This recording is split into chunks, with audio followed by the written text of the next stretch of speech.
Welcome to Everyday Entrepreneurs Everywhere with your host, Chris Parker. And we are back with Everyday Entrepreneurs Everywhere. This is Chris Parker, and I'm here with Greg Shapiro, who, like me, is a recovering American, and he's made a whole business out of that. A number of years ago, Greg and I were performing at on stage at a sex event in Amsterdam. And we might be talking about that as we get into it, but I'll leave that hanging there for a bit. So, Greg, can you please share with us what is it that you do and why do you do what you do? Wow. Hi. Well, first of all, Chris, it's good to see you again. Since the sex event, you can't just kick off a podcast talking about we met at a sex event in Amsterdam. Performing on a stage. Right. So... yeah, so that's really great. That's really I think the magic of a podcast, when you can use your words to conjure up a specific image. And I'm pretty sure everyone listening right now or watching. Well, I was talking about the Sex in the City event, which is the customer experience leadership event, which is, of course, I can't imagine what else you were thinking about. Everyone knows that. But that is to answer your question. That's pretty much my job. Just to take things people say. Terms or terminology that maybe doesn't translate well from one context into another, and to shine a big old spotlight on that, hold a mirror up to it. And I actually came from the United States, where I studied theater in Chicago, and then ended up taking a job just for one summer in Amsterdam. And 25 years later, I'm still here.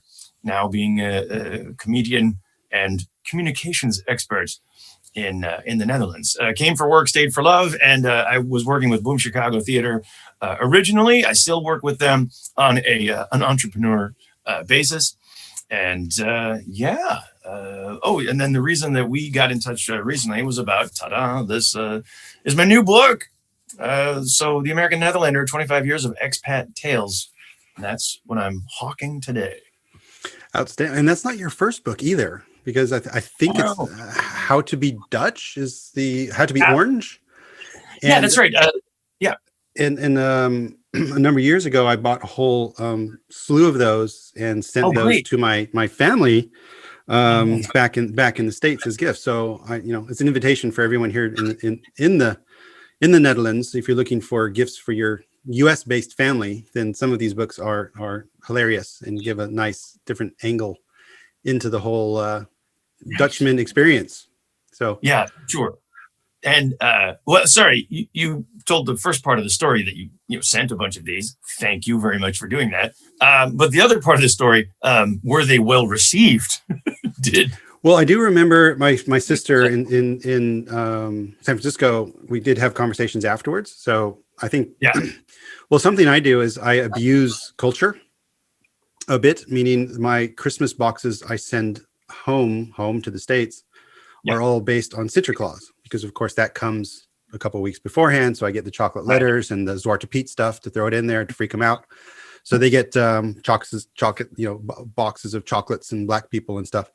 And every once in a while I try to throw in there, other sort of Dutch paraphernalia that might, get them thinking. And some of them are I think are more open than others. I don't know, but generally it's good stuff. So. Yeah. No, certainly any kind of, any book, hopefully that you send from my collection, that's a good conversation starter. And I've actually heard of more people who are either from the States and living over here, or from other countries and living over in the Netherlands. And then they'll send one of these books, back home to family to try to explain maybe the rationale of what made them, choose to come over here in the first place. What made them choose to stay? And anyway, that's. I'm glad to hear that can help because there's a certain specific niche market, I suppose, for the expat community and also Dutch people, living abroad.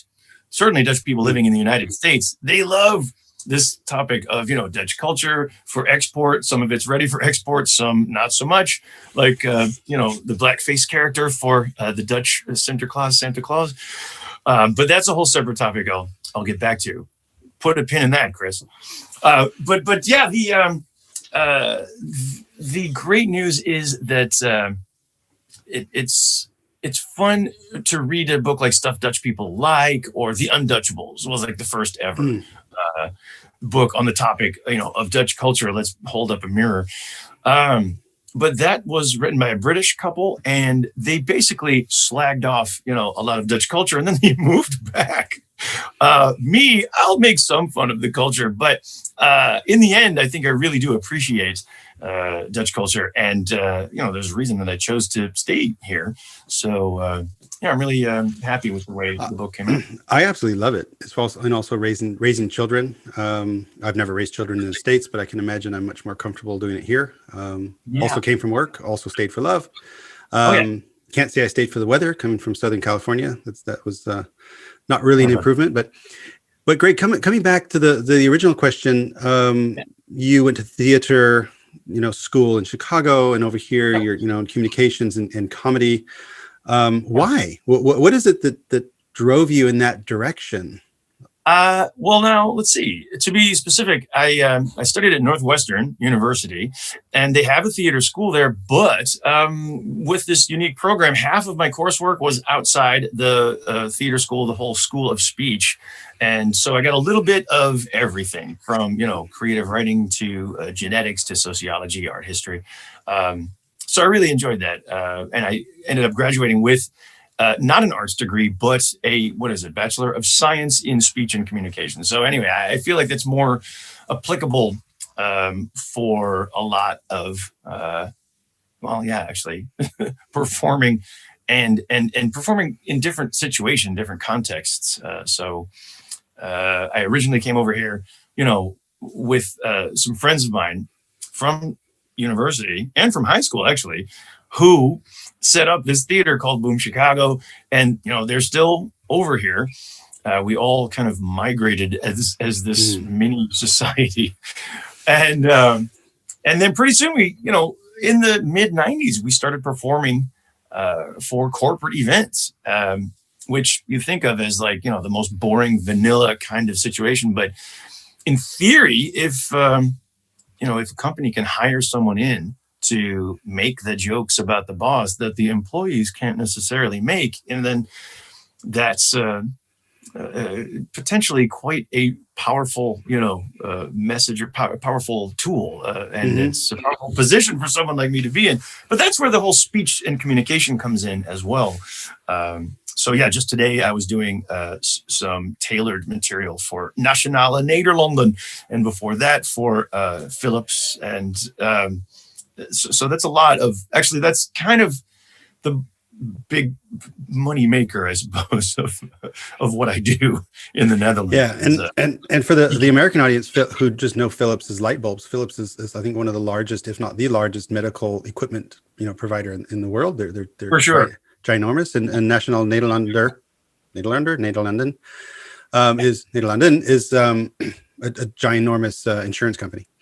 Insurance, and I believe you'll see them when they're sponsoring Olympic events or one of the national teams that is either winning, like the women's football team, or not winning, like the men's football team. Now, is there some? I don't know. You probably know it because you have studied this whole thing. But humor in society is typically saying the things that there isn't another real place to say. Hopefully, I think it really, provides a mechanism for us to actually vocalize these things that we're feeling uncomfortable about, and also do it in an entertaining way. We said put a pin in it, but maybe this is now a good point to bring up that the Zwarte Piet phenomenon, and I have a whole chapter about that in the book, and I actually ended up holding a mirror up to sort of both sides of this debate. Actually, that's kind of a good point. Originally, I came here in the 1990s, right? And so, that's when my then girlfriend, now my missus, we were there working at Leidseplein Theater. So, we would just, around the month of December, we'd walk out, or November, we would see the Intocht, the big Sinterklaas parade ending at the Leidseplein. And the first time that a Dutch woman said, "Come on, you have to see this. It's part of our culture." And I watched a big parade with a white guy on a white horse and a big white beard, surrounded by a bunch of black people doing all the work of toting the presents and handing out candy, whatever. I was like, oh, that only has one definition for me culturally. That's slavery. Now, that's when I got to hear the Dutch perspective, which is I don't associate it with slavery at all. That's, in the eyes of the beholder. And of course, you would think that as the American, because you're the ones who have slavery. We never had slavery. We just, bought and sold them and never were taught that in our high school history classes. So anyway, it was pretty soon after that, that we started having some African-American members of the comedy ensemble at Boom Chicago. Holly Walker, who's now writing for the Samantha Bee show in New York. She was out here, and observing the parade as well. Same thing, you got to see this elemental part of our Dutch culture. But when the African-American woman said that's slavery, it was a bit harder. And not just that slavery, but, specifically when little kids would go up to this woman with the curly hair and the black skin and say, "Zwarte Piet, where's candy?" What are you supposed to say as an actual black person? Yeah. They don't really teach that in the inburgerings, in the citizenship class. And so it's a long-winded example, but that's a way that maybe a comedian can sort of make this cultural trait a little bit ridiculous and create a certain amount of awareness. And, eventually there were more and more people of color, making these points as well. Quincy Gario, starting in, I think, 2011, who started protesting. And then you have the Zwarte Piet is racism or Kick Out Zwarte Piet movement. And so I also ended up kind of holding up a mirror to that side of the argument as well. Because I had to make a distinction between the existence of Zwarte Piet and the appearance of Zwarte Piet. And here comes this compromise, which is, okay, let's not use blackface. We'll call it Soot Piet, Root Piet, but then maybe the tradition can continue. At least we can keep the outfit. And there are certain people saying, no, we have to ban the character completely and pretend it never existed. And to me also, I'm sorry, that's not helping the problem. And it's also in a way traditionally Dutch to take this thorny social cultural issue and to come up with just a pragmatic solution. Just, change, it was Jesse Jackson who came here, I think in 2009 or 10. And I saw him speak and someone asked Jesse Jackson, the man who marched with Martin Luther King, what do you think about Zwarte Piet? And he said, well, I understand it's part of the tradition, but it would really help if the blackface and the big red lips would go. And so now we have a compromise. Yeah. And anyway, and this year with Black Lives Matter and the protests, it seems like we've really seen a difference now that even Mark Rutte himself has said, I thought we just exported all that racism to America with the slaves, but now he actually says that maybe we should change this tradition as well. So, yeah.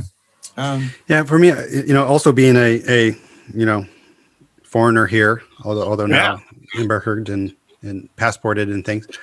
Both. As I travel around the world, that all these different regional things have these little nuances that you look at and go like, what the hell are you eating? Right. And then they're like, oh, this is good. So there's, on one hand, there's the globalization part, which, if things are offensive to people, then address that. But on the flip side, it's also sort of averaging out the whole planet, which roll forward a couple hundred years, who knows where we're going to be. But it has been fascinating to listen to also the different generations, meaning my wife and her parents, who are, have different view, as well as our kids. I think the staunch protectionalism, I guess, of the topic has also softened over time. Yes. Because the younger kids are like, well, yeah, this is cool, but whatever. That's every year since I got here. Kids don't care. No. What does he look like? I don't care. Do I get my candy? Do I get my presents? Okay. But exactly. along the way, it's been. Sorry, go ahead. Well, what other anecdotes in the book? Because what I try to do is get the book and read it before I have conversations like this, and sadly, I have not. So shame on me. But okay. What are a couple other highlights in there that would be really enticing and horny for people to get their little grimy paws on? Yeah. Well, let's see. I've got basically 3 sections of the book. One is the expat tales, so sort of a memoir, starting with the origin story of Boom Chicago and the origin story of the Netherlands' second video, which was such a great moment, I think, in Dutch history. That was incredible. We will talk about that. We will talk about that. Yeah. Back when viral was a good thing. Okay. I like writing the making of and the behind the scenes on that one. And whoops, sorry, message there. But what else? Also, I enjoyed writing the quiz. So that's the second part of the book, which is all the questions that I think should be on the Dutch citizenship exam. And then the final part is all of these photos that I've taken. I've taken so many, but the 25, I've narrowed it down to the 25 most inappropriate Dutch signs. And I mean, since we're on the topic of Zwarte Piet, here's a wonderful photo of a shop called Black for Kids, although the sign says Black Kids for Sale, Sale, Sale. Black Kids for, and then there's a sale. And then there's a band of Zwarte Pieten with blackface right in front of that. That is in The Hague. That photo is by my publisher. Yeah. And this is a company called Kronenberg Group. And for some reason, they have chosen as their slogan and logo for this white van, KKK for Kronenberg Group. Yeah. I don't see the problem with it. Anyway, those are just some examples. I remember, because you were showing a lot of those fun things a couple years ago when we were at the Sex and the City event, and one of them was like that baby die. Like what? What are we doing with our babies? So totally not cool. So, but you imitated Trump there for a second. I think that's what you're imitating, and I'm curious in your profession. Yeah. Has Trump helped or hurt your business? Because if you have an entertainer and a comedian in the White House, isn't it kind of hard to make fun of him because he's doing it on his own? That's a good question. It's kind of hard to beat that. Yes. It's kind of hard to beat that performance. Yeah. I mean, look, before there was Donald Trump, there was the president from Chicago. I'm from Chicago myself. And so, I mean, I didn't do a perfect Barack Obama, but I knew basically how to sound like the president. That's my job, I think, as a political comedian. Before that, we had George Bush, who talked with that Texas accent and said things like, the French don't even have a word for entrepreneur. And before that, Bill Clinton, that was a different Southern accent. That was a little bit of a Southern drawl with that raspy voice. And then, but something about the Trump voice, I don't know what that is with the face as well. My eyes are never fully open and the mouth is never, ever closed. And that is how to do the Trump face, the Trump voice, the hands, very helpful. And now, it looks like he will be leaving the White House kicking and screaming, or he'll disappear overnight. And then we'll have Joe Biden. Maybe Joe Biden will be great for business. I don't know, but Joe Biden just seems so boring to me. I don't think he's going to do anything that you could make fun of. And then then after that, Kamala Harris. I don't even know if I'm allowed to do that invitation. I was talking about Joe Biden, like that. Bill Clinton used to say, I feel your pain, and Joe Biden is a bit raspy as well, but he's sort of Clint Eastwood raspy, and he's sounds a bit like the actor Owen Wilson, who's talking about Marley and Me, and I've had loss in my life, and maybe you've had loss too, that empty chair at the kitchen table. And I feel your pain. I feel your pain worse than you do. I'm feeling your pain right now. My lower back is, my tummy. I haven't pooped in 3 days. We're going to make America poop again. I'm working up to something there, but Trump, honestly, yeah, he was indeed, that sometimes the job as a comedian would be to just read the words and then try to make a joke based on that. But I would have people say, that's a great joke. And I would realize I haven't even got to the joke part yet. I'm just reading the quote. And that was ridiculous enough. Totally, totally great. The good news is, I suppose he'll never shut up. So we can keep doing that voice. He's not going to shut up. I'm also following him on Twitter. And I don't think he has any intention of leaving. So. Yeah, how about that? Yeah, well, I mean, it's just I was saying in my solo show on the topic called Leaving Trumpland, but yeah, this year has been, or this whole presidency is the past 4 years. It's been like that chapter of the political science textbook, the history textbook, with all these hypothetical questions that are just supposed to be for extra credit. Yeah. We're not supposed to have real answers for these. Like, what would happen if a president didn't recognize the results of a free and fair election? Like, no. Well, turn to chapter 2020 because we're watching that happen right now. And will he leave? Will he, just turn up in Dubai overnight? And like, it's great here. The weather's really nice this time of year. There's a golf course with my name on it and no extradition treaty with the United States. So this is where I'll be staying. Yeah. So are you still an American passported? I am. I have, through marriage, actually, in 2004. So 10 years after I got here, that's when I ended up applying for a Dutch passports, and I am able to have both now. I came through the same. I'm not sure what the program is, but if you're here via marriage, because in principle the Dutch they want you to get rid of your other passport unless you're here by marriage. And I think for me, I think there was some sort of, I don't know what the program was, but if you're here over 10 or 15 years, then instead of like the 1,500 euros, it's like 150 euros, and then it just. So I just waited and went through that whole process. But so who did you vote for? Sorry. Who did you vote for? I mean, I voted for Trump just because business. No, I didn't. No, I did not. I did vote. I voted for Joe Biden and Kamala Harris. I voted for President 46 and President 47. Yeah,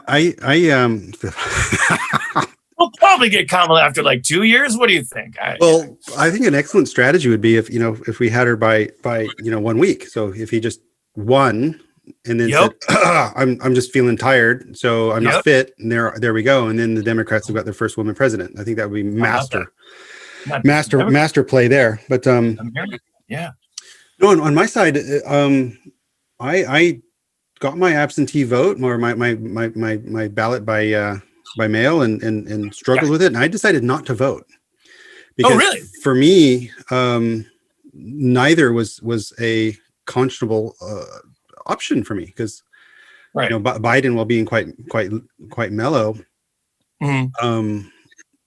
quite frankly, I think he's just part of the same thing that we've had for so long that really, most of the American population is disenfranchised from the government. They're just sick of that. That's what allowed Trump and Bernie to happen.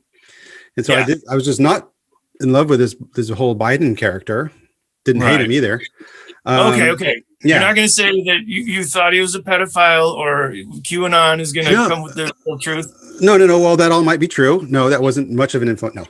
No, it was just like, going back just felt so wrong. And then also, going into this uncertainty craziness of Trump also felt wrong. So I was like, I just don't have an answer. Plus I vote from California and I know where California goes every time anyway, so it was irrelevant, but it created a lot. That's the first thing I was going to point out, like the realpolitik here. Yeah, no, it's still voting in Southern California. Oh, okay. You can not vote as a statement then. If there's one state where we can afford that political gesture, I suppose. Were there any like referenda or were there any ballot initiatives? I'm trying to think if California had something like that. Anyway. There's sometimes, yeah, but it created a lot of conversations and also for me, it was just creating angst and frustration and pain. And it was just like, no, I just don't want to do this. This is not bringing me joy. Indeed. Look, they do make it difficult, and this without getting into party politics. It's just I guess I like to help voters vote. I help with like get out the vote even for absentee voters, and votefromabroad.org is a great organization, I think, that really helps people cut through a lot of the potential red tape. So, but even with them, you have to re-register to vote every time. When you want to vote from overseas. With votefromabroad.org, you can re-register to vote at the same time as you apply for an absentee ballot. But then in my state of Illinois, you have to wait for them to send the ballot in your email inbox, but you can't send it back by email. You have to print it out. You have to fill it out. You have to put it in the post and either send it with an expensive UPS or FedEx, which are corporations that like donate to the Trump campaign, or send it with the United States Postal Service, which as of 2020, may or may not exist as of election day. So my daughter actually was able to vote this year for the first time. And so we sent our ballots like on the same, in the same week. Her ballot got there in just 2 weeks, and my ballot took until November. So, hey, that's why I had a daughter. So one of her votes could count. Right on. It was for many, because the Democrats of Abroad, which is probably a sister organization, they've been fantastic. I received multiple phone calls, walkthroughs. Okay. I think in California, it got me the ballot. Okay. And what I've also now set up in California, at least in that county, that I can just now set up for like some sort of auto renewal thing. So it's just that's great. Yeah. So that was pretty cool. Sorry. I mean, if you're going to want to get wonky about, by the way, Republicans Abroad, they also exist. And the website called votefromabroad.org is nonpartisan. So, okay. I do respect, if there are Republicans watching or whatever, please also vote. It's not easy. And I just think the whole system works better when everybody is able to vote. States like Georgia, where it turns out, I think I just saw the infographic that the state was decided by 18,000 votes, and then the expat votes or absentee votes from or votes from abroad, I think, from outside the country, Georgians living outside the country, were 28,000. So you're, in swing states, your vote can make a difference. Yeah, that's a weird thing about the whole system over there. There's a few swing states that it really matters. But from Southern California, I guess I could be a little bit more lax with my. California gets divided up into 3 separate states. Then there'll be a different story, for sure. So. But with your roadshow leaving Trumpland, that sort of gives an indication to your sort of political leaning. Sure. And there's probably no shortage of hilarity that comes from that. So how can people now enjoy that, or because there's not much road going on in the show, I think, or what's happening? Oh no, well, I'll divide that into 2. Like, what is the show about, and how can I even do a show at this point? But so the show itself, I had to come up with a name like a year and a half ago. So we knew the show would be premiering around the time, or actually, before the U.S. election. In 2020. So I called it Leaving Trumpland because, if Trump would be leaving the White House, then I guess we're all leaving this experiment in political science called, Trumpism. Even if he would win, then I guess the question would be, am I ever going to be visiting back home again? Am I ever going to be going back home or even allowed back into the country? Shapiro, he was very mean to me. So sure, Trump jokes, but it's also about a death in the family that we had. My stepfather was living in a nursing home in Wisconsin, which is also known as Red States America, red because of the COVID cases, and he ended up passing away this past summer from Corona and COVID. And, he was living in Trumpland, basically, and he ended up leaving Trumpland. And that's part of the inspiration for this show as well. And I gave a tutorial on how to conduct a memorial by Zoom. So, wow. Yeah. What a I know it, I'm sorry. Again, we talked about this before we started, but I'm really sorry about the loss. Yes. And there's, I guess this is where your art, I think, is so meaningful, is, holding a memorial by Zoom. I mean, what the fuck? Where are we as humanity that we're having to solve these things? And I think sprinkling that with some humor in order to have that conversation, I think, is brilliant for all of us. Well, you called us America survivors at the beginning of the podcast here. So, in a way, it's I've never been more happy with my decision to gain a passport. Never been happier to be part Dutch. I've got family back in the States who have been asking for 25 years, when are you coming home? When are you moving back? And now for the first time, they're actually saying, what's it like over in the Netherlands? Maybe could we move over there?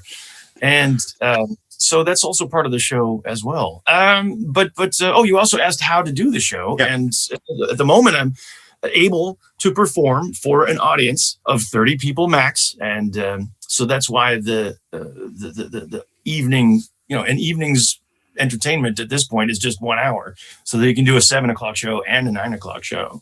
That was also the same, when we were only 100 people allowed in the theaters. But I'm going to keep doing this show a couple times. Let's see, tomorrow in Vianen, after that in Den Haag or Voorburg, and then 8 times in January through the inauguration. I did not know this. So this is awesome. So if you go to gregshapiro.nl and then under home, and then under theater tour, there's a button for tour dates. I didn't even find that. Okay. I don't. Right. Yeah. It's going to have to be updated because a lot of these theaters are still, trying to survive and scramble and change their whole, the show times or whatever. But it should be updated soon. Okay, great. So, cool. I will check that out. And for an intimate audience to, get an hour of some politically themed, comedy, outstanding. So cool. So, well, thank you so much for joining. I think if people can go to gregshapiro.nl, I think you can find. I've in the meantime ordered the book. So thank you, Amazon, for one button ordering. Sorry, my wife, because the books keep arriving. So really looking forward to that. And then it's still time for people who are still looking for that last minute, Christmas item for their friends and family back home. So the American Netherlander. I looked up the American Nederlander, which was wrong, and it did not show up in Amazon. So I had to retype. Oh no! Yeah, but right on. So that's on the way to me. And Greg is available for corporate events. And I will put the link to the America First, the Netherlands Second on the show notes. And I think you also worked, on the making of that whole piece. So I think we'll find that and get the link to there as well, because there's all of that is just gorgeous. So thank you so much for what you're doing. Really appreciate it. Greg, thank you so much. Have a great holiday. I'd say stay American, but I'd say stay half American. Well, I got my, Europe flag representing in the back as well. Right on. Perfect timing. My phone is about to run out of battery. Thanks so much. All right. Bye, Chris. Learn more at ebullient.com/podcast.